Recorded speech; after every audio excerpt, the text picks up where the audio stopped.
I think he brings a wealth of knowledge, wealth of experience. Just got the MVP of the FIBA games. Just knows how to play. One of our best communicators.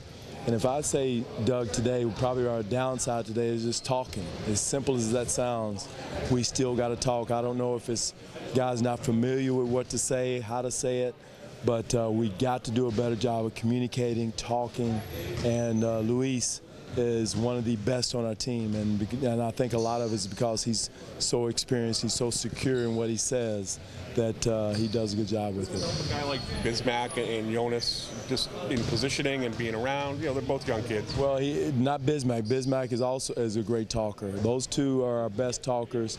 Now we got to get everybody into it, but he helps both guys to talk or to be in the right place, to do the right things.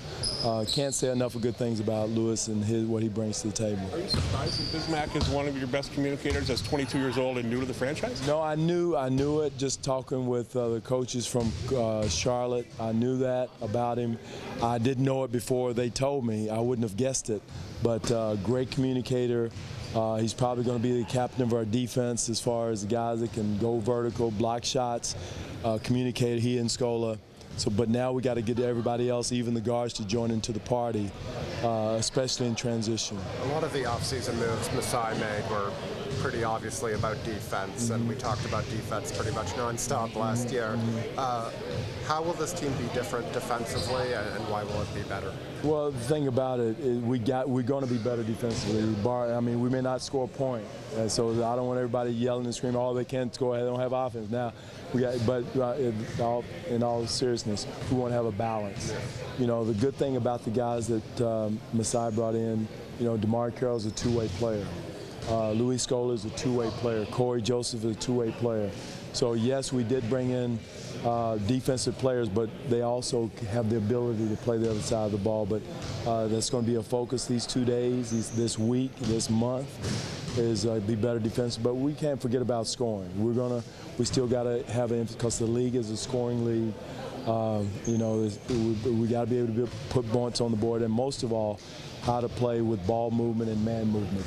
That's going to be the thing. Does this team fit your sort of philosophy a bit better? It fits the basketball philosophy. Yeah. My philosophy is like 99.9% of the coaches is the one to win. But no, I think you get the stigma, but defense wins in any sport, whether it's baseball, football, basketball. To win a championship, you got to be have a defensive mindset.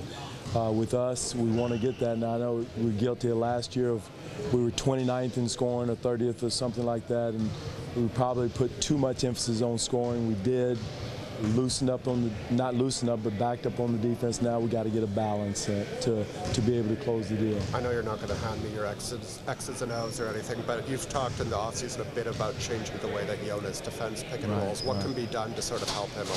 We've changed some things to hopefully help him, Eric, that will help him, keep him closer to the bucket. It's not rocket science or anything earth-shattering, but we're doing some things to keep him closer to the bucket. Number one, to help him in the pick and roll situation. Number two, help him rebounding-wise on the defensive end. Our defensive numbers, defensive rebounding percentage were terrible. All of our bigs, our guards out-rebounding our bigs in defensive rebounding percentage. So we got to make sure that we got to get our bigs up to that level, because you're in trouble when your guards are out-rebounding your interior people. You mentioned DeMar Carroll. What is he bringing? What are you expecting from him this season? His leadership, his toughness, his grit, his grime. He fits the city of Toronto and the way we want to play. He's a gritty guy, tough guy. He can shoot the three. We're running some things that fit his personality offensively. But he's just his experience. He's been, through the league for a while. He's been in a winning program last year in Atlanta. So his leadership and his toughness and grit are off the charts. So, but again, now we just got to get everybody on the same page on both ends of the floor. The previous and Lou Williams moving on. Who do you expect to come in off the bench score?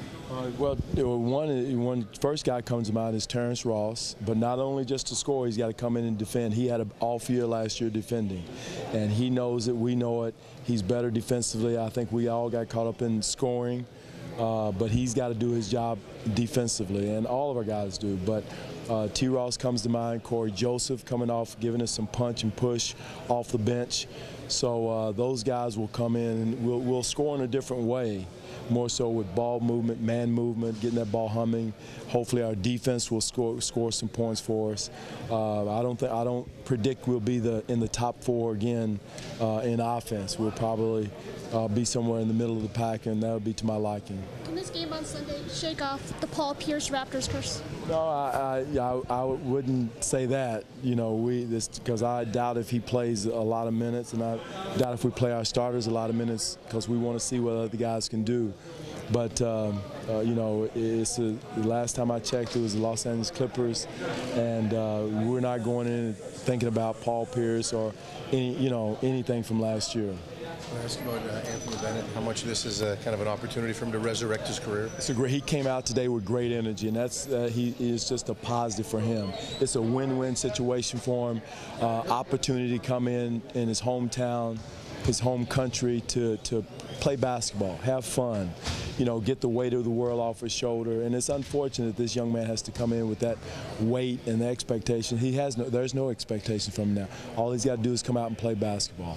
Knock down a shot here or two, most of all rebound, and enjoy the game, enjoy the opportunity of being at home and with our team. You mentioned being in his home country with both he and Corey. I know that's not why you brought them here, but you guys have tried to establish that national footprint. That's why you're here now. How much does it help? No question. We want to do that. We want to continue to grow I think the game has grown tremendously in the last few years by, you know, guys like Corey coming in the league, Anthony in the league. So we want to continue to do that. And what two better young men to be an example for young kids in the country of Canada to follow and to emulate is those two young, because they're great young men. And I say perfect, there's no perfect person, but both of them are great guys, great role models for young athletes in the country of Canada. What do you get out of having training camp here? Obviously, like the facility enough to come back. The facility, I think the facility, the love of the game here in the Vancouver area. One is, you know, we can use upstairs the hotel that they have here at the Fortress facility. It's perfect for basketball. I saw Steve Nash a couple of days ago and was bragging, telling him he should be proud of the facility here. And it's great for basketball. It's a great basketball atmosphere, great basketball area of the country, also second to Toronto.